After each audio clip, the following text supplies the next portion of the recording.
I mean, that brings me. I don't want to slag on Beauty and the Beast. I learned a lot on that show, and I think we did some very good work. But we did have our troubles with the network on that one, which again is indicative of what's going on.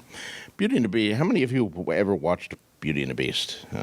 Okay, a good number there. It was a very romantic show. And we were nominated for Emmys. We were a very well-regarded show, and we had pretty decent ratings. Never hit ratings. We were watched like 97% of our audience was women, however, which I thought was fine. But the network wanted some men to watch the show, and they were always on us to increase the action because they thought if we had more action, then that would get more men to watch. Action is the network word for violence. They can't actually ever say violence because then someone might find it on a memo and they would be accused of trying to put more violence on TV, and they have the standards and practices group that always reviews your scripts that is telling you, oh no, this is too violent, it will be too disturbing to the audience at home, please remove it, please tone it down or something like that. And from the very first time I started work, even on Twilight Zone, where we had some of the same problems, but certainly on Beauty and the Beast, I bristled at the hypocrisy of this, because it seems to me that if you're going to present violence, and then there's an obligation to present violence honestly, and to present it as things like this, as the knife through the eye. I mean, Vincent was killing people. He was ripping people apart with his claws, is what he was doing in the action scenes where he rescues Catherine. But we were never allowed to show any blood. At one point we thought, there was the classic Beauty and the Beast that Cocteau did, La Belle and La Bête, where the Beast, when he came back from hunting, his hands would smoke.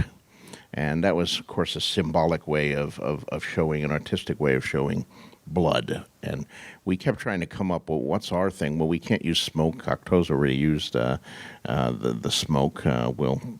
People will say we're just ripping him off, so we can't do that. But we can't show actual blood either.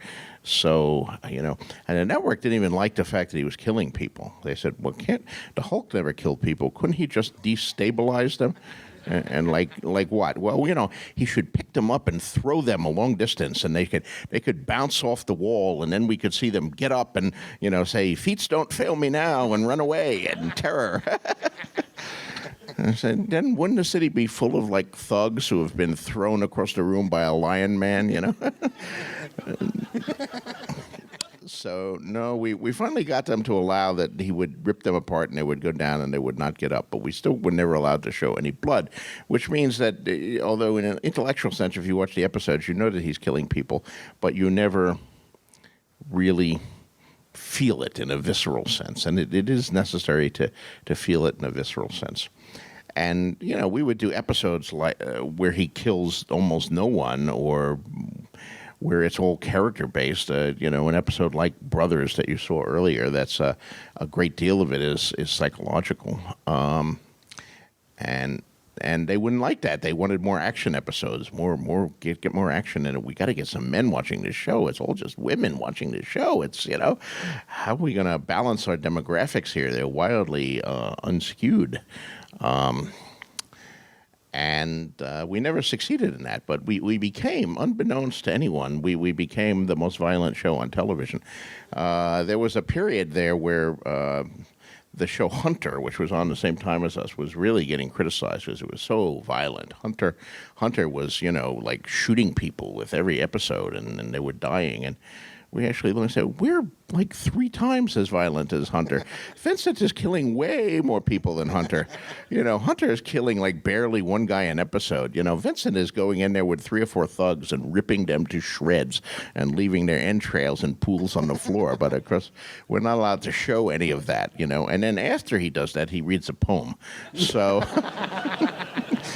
So the lesson is that if you're going to have a lot of real violent stuff, have your character read a poem afterwards, and it just cancels it all out. Of course, you'll never get any men to watch it then because, oh my God, he's reading a love poem. Quick, turn to Hunter. I might have to hear more of this stuff. But of course, thankfully on HBO, we don't have any, we can present that.